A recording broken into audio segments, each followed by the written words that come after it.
بسم اللہ الرحمن الرحیم۔ السلام علیکم۔ قرآن پاک میں انسان کے لیے تسخیر کائنات کا جگہ جگہ تذکرہ ملتا ہے۔ بالخصوص سورہ نحل میں جانوروں سے لے کر دن رات، شمس و قمر، نجوم و کواکب، دریا و سمندر، خشکی کے جانور، آبی حیات، سمندری جہاز، ہوا اور بادل، غرض ارض و سما کی ہر چیز کو انسان کے لیے مسخر کرنے کا ایمان پرور بیان موجود ہے۔ ان سب کا تذکرہ کرنے کے بعد اللہ رب العزت ارشاد فرماتے ہیں، اگر تم اللہ کی نعمتوں کو گننا چاہو تو گن نہیں سکتے۔ حقیقت یہ ہے کہ وہ بڑا ہی درگزر کرنے والا اور رحیم ہے۔ انسان ہونے کے ناطے اس کی عزت اور نجات کا دار و مدار بندگی رب پر منحصر ہے۔ غرور و تکبر بندے کو ہرگز زیب نہیں دیتا۔ اللہ تعالیٰ نے دنیا میں تکبر کرنے والوں اور زمین میں فساد پھیلانے والوں کو ناکام قرار دیا ہے، جبکہ خوف خدا کے جوہر سے مالا مال خوش نصیب بندوں کو کامیابی کی بشارت دی ہے۔ ارشاد ربانی ہے، وہ آخرت کا گھر تو ہم ان لوگوں کے لیے ہی مخصوص کر دیں گے جو زمین میں اپنی بڑائی نہیں چاہتے اور نہ فساد چاہتے ہیں، اور انجام کی بھلائی متقین ہی کے لیے ہے۔ نبی مہربان صلی اللہ علیہ وآلہ وسلم کے گھر میں فقر و فاقہ کا منظر سب صحابہ اپنی آنکھوں سے دیکھتے تھے۔ آپ صلی اللہ علیہ وآلہ وسلم کی سادہ زندگی سے بعض اوقات صحابہ کرام دل میں کرتے تھے کہ آپ پرمشقت زندگی گزارتے ہیں۔ ایک مرتبہ گرمیوں کی دوپہر کو آپ صلی اللہ علیہ وسلم کھجور کی بنی ہوئی چٹائی پر استراحت فرما رہے تھے۔ گرمی کی وجہ سے آپ نے کرتا مبارک اتار رکھا تھا۔ آپ صلی اللہ علیہ وآلہ وسلم کے جسم اطہر پر چٹائی کے نشانات نظر آ رہے تھے۔ ایسے میں آپ صلی اللہ علیہ وآلہ وسلم کے جانثار اور ہمارے آقا عمر بن خطاب رضی اللہ تعالیٰ عنہ خدمت اقدس میں حاضر ہوئے اور آپ صلی اللہ علیہ وسلم کے جسم پر چٹائی کے نشانات دیکھ کر بے اختیار آپ دیدہ ہو گئے۔ حضرت عمر جیسے مضبوط اعصاب کے مالک کو جب حضور اکرم صلی اللہ علیہ وسلم نے یوں غمزدہ دیکھا تو پوچھا، عمر تم کس بات پر پریشان ہو؟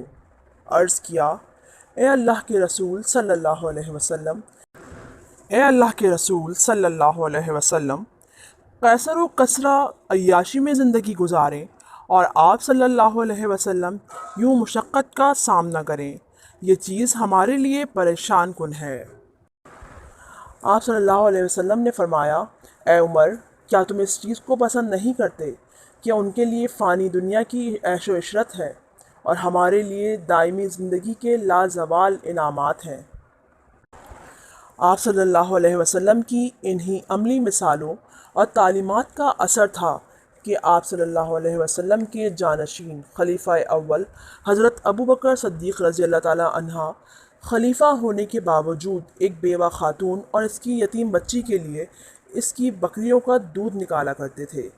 یہ اسی تربیت کا اثر تھا کہ دنیا کے عظیم فاتح اور ہیبت و شوکت میں بے مثال مرتبے کے مالک عمر بن خطاب رضی اللہ تعالیٰ عنہ بیت المال کے اونٹوں کا معائنہ کرنے کے بعد گرمی کے دنوں میں دوپہر کے وقت مدینے سے باہر کسی درخت کے نیچے اپنے ہاتھ کا سرہانہ بنائے محو استراحت ہو جایا کرتے تھے۔ حضرت عمر ثانی رحمۃ اللہ علیہ کے سیرت نگاروں نے بیان کیا ہے کہ ایک مرتبہ وہ اپنے گھر میں اپنی بچیوں سے ملنے کے لیے ان کے کمرے میں گئے تو بچیوں نے اپنے دوپٹے کے پلو سے اپنے منہ ڈھانپ لیے۔ خلیفہ راشد نے اس کی وجہ پوچھی تو عرض کیا، بابا جان، آج خشک روٹی کے ساتھ کوئی سالن دستیاب نہیں تھا، ہم نے پیاز کے ساتھ روٹی کھائی ہے، جس کی وجہ سے ہمارے منہ سے پیاز کی بساند آ رہی ہے۔ اپنی بچیوں کی زبان سے یہ سننا تھا کہ عمر بن عبدالعزیز رحمۃ اللہ علیہ کا جی بھر آیا۔ آپ نے بے ساختہ ان کو اپنے بازوؤں میں لے کر ان سے پیار کیا اور فرمایا، میری لخت جگر، اگر میں چاہتا تو دنیا بھر کی دولت تمہارے قدموں میں ڈھیر کر دیتا، مگر اس صورت میں تم بھی اور تمہارا باپ بھی دوزخ کا ایندھن بن جاتے۔ میں نے چاہا کہ ہم دوزخ کی آگ سے بچ جائیں۔ عظیم باپ کی عظیم بیٹیوں نے یہ سن کر کہا، بابا جان، ہمیں کوئی شکوہ نہیں، ہمیں زندگی پر راضی اور خوش ہیں۔ یہ تھیں اپنے وقت کی شہزادیاں۔ بسا اوقات ایک انسان خود اصلاح و تربیت کی منزلوں سے گزر کر اپنے آپ کو تبدیل کر لیتا ہے، مگر اس کے اہل و عیال اگر اسی رنگ میں رنگے ہوئے نہ ہوں تو ہر قدم پر مشکلات پیش آتی ہیں۔ نبی مہربان حضرت محمد صلی اللہ علیہ وسلم کی تعلیمات اور قرآن کے واضح احکام کی روشنی میں اصلاح اہل و عیال کی بڑی اہمیت ہے، اور یہی چیز اس مثال سے نمایاں ہو کر سامنے آتی ہے۔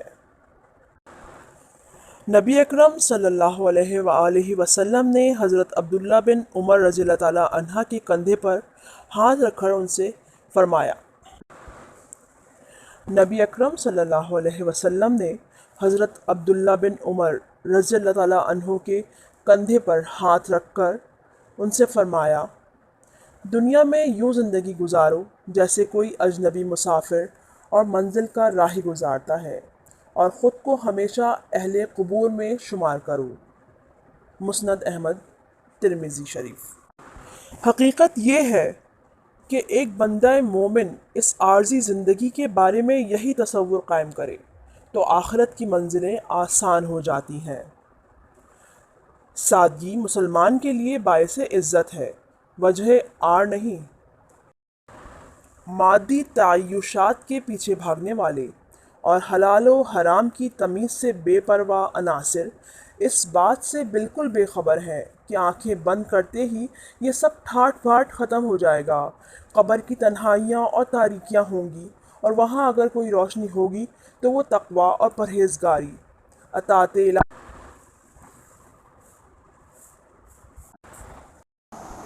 برائے مہربانی ہمارے چینل کو ضرور سبسکرائب کریں اور ساتھ ہی بیل آئیکن پریس کرنا مت بھولیں تاکہ ہماری مزید انفارمیشنز آپ تک بآسانی پہنچ سکیں۔ Please like our videos and share also. Thank you.